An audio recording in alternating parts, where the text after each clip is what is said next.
Hi guys, welcome back to my YouTube channel. So today I'm going to be speaking about 10 money mistakes that I see people making. These are also mistakes that I've also made in the past, some of which I'm still making, to be honest.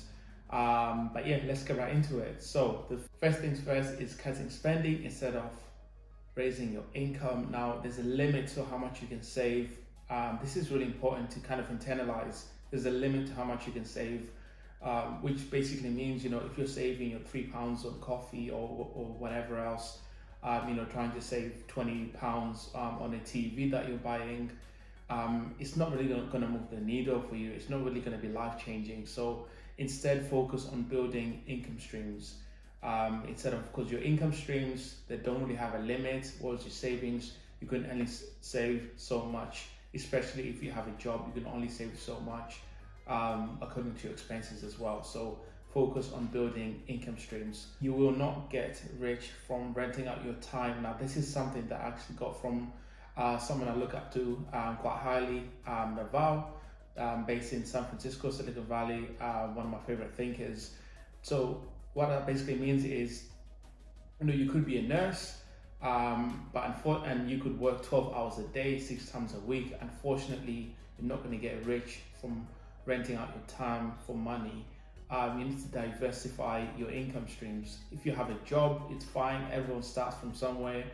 Perfectly fine to start with a job. I personally highly recommend it. Start with a job, build your side hustle on the side until it's quite a substantial amount of income, and then you can make the switch over and do your side hustle full time and turn that into a full-time business. So that way, you're not renting out your time for money. You're utilizing something with the bigger ROI. So that's one thing. Another thing is, of course, owning assets. So these things like property. Property could be producing rent, or you could be developing hands off, and you have people managing your projects.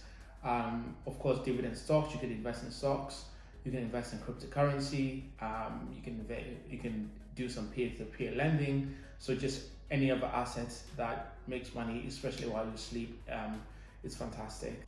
Now, the third thing is overemphasis on small wins versus big wins. Now, what I mean by this is very similar to one of my earlier points.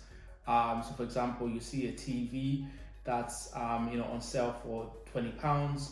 You drive all the way across town to get that TV, or because it's on sale and you're saving £20. In reality, is that really gonna change your life? Probably not. That's a small win, and it's not a big win. So the biggest thing I say from this point is focus on the big wins over the small wins. So instead of driving, an hour and a half to the other side of town to save £20, why don't you study hard and come up with a plan on how to kind of increase your income? It could be, a plan to negotiate salary. Maybe that could be, £10,000 more a year, or £5,000 more a year.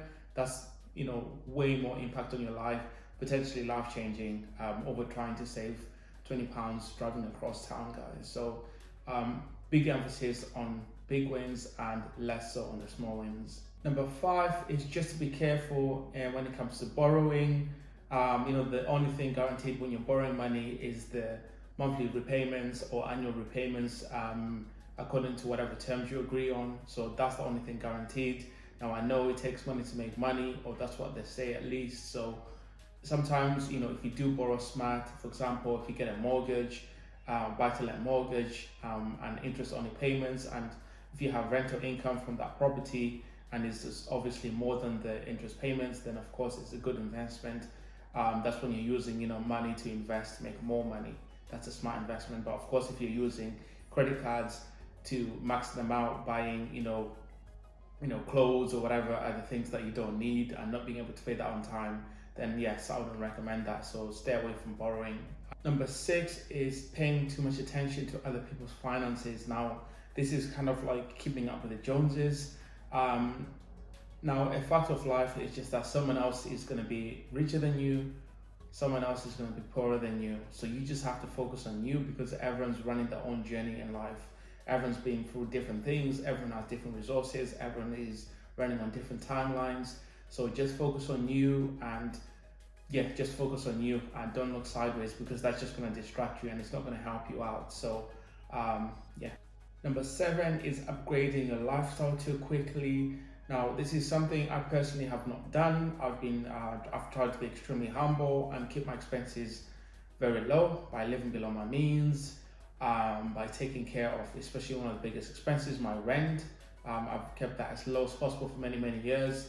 And I've just recently moved into this apartment, and again, it's still well below my means, which is fantastic. So, upgrading your lifestyle is all well and good. I think you should be able to celebrate small wins in life, and also upgrade your life, in small increments over time. But big upgrades that you can afford, I would personally recommend that. Always live below your means, because that gap is what's going to save you in the long term, and that's what's going to make the difference. Number 8, investing in products or things that you don't understand. Now, if you're not able to explain something to a child or to someone else, then it just means you don't understand that thing. And essentially, that probably also means, you're not aware of some of the risks involved with that investment.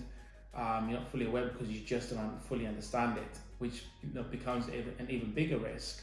And what comes with also understanding things is you see the opportunities, but you also see the risks, and you fully understand where everything is within the life cycle or the timeline, and when and when not to do things. So know what you invest in, stay away from all the shiny objects which you don't really understand. For example, it could be crypto. Yes, crypto is amazing if you know what you're doing, and if you don't, then you're going to get burnt to the ground, for instance. So invest in what you know, keep it simple, and be humble. Number 9, be careful of brokerage fees. Now, this is something I mentioned in my Vanguard video. So guys, brokerage fees are a real killer, a silent killer. Now, if you're investing for a long term and you're paying, humongous percentages, management fees and, trading fees, that's literally going to eat up into your profits. And if you're, for example, projecting a 10% annual return or 15% or whatever, you literally need to account for management fees and trading fees. And if they're a lot, then you're going to end up it's going to end up not really making any sense. So, be careful, and look into your brokerage fees, and seek alternative ones if you have to. One of my favorite ones, especially for passive investing, is Vanguard. They have extremely low fees. Number 10 is worrying too much about never having enough money. Now, this is something I've just been trying to get over the last couple of years. I'm not 100% over it yet, but slowly but surely. And what I mean by this is just worrying day and night about money or not having enough money instead of doing something about it. So worrying will never do anything. If you worry so much, and even if you do have the money, you keep worrying as well, and you retire and you still have the money, and by the time you die, you just leave a lot of money and someone else will just inherit that money, and you've just been worrying all your life just to leave a massive inheritance to someone else. So that's not really good for you. So in my opinion, don't worry so much about money. Just look at it for what it is, and you of course, money is a tool, so use it as a tool. Of course, live a little, but also know that there's more to life than money. So don't worry too much about money. Now guys, hope you found that useful. Yeah, this is just 10 money mistakes which I've personally made over the years, which I think would also help you out. Now, I feel like if you enjoyed this video, please like and subscribe, and also share with someone else who you think will find this useful, so we can try and grow this channel and help more people. And yeah guys, I'll see you on the next video. Thanks.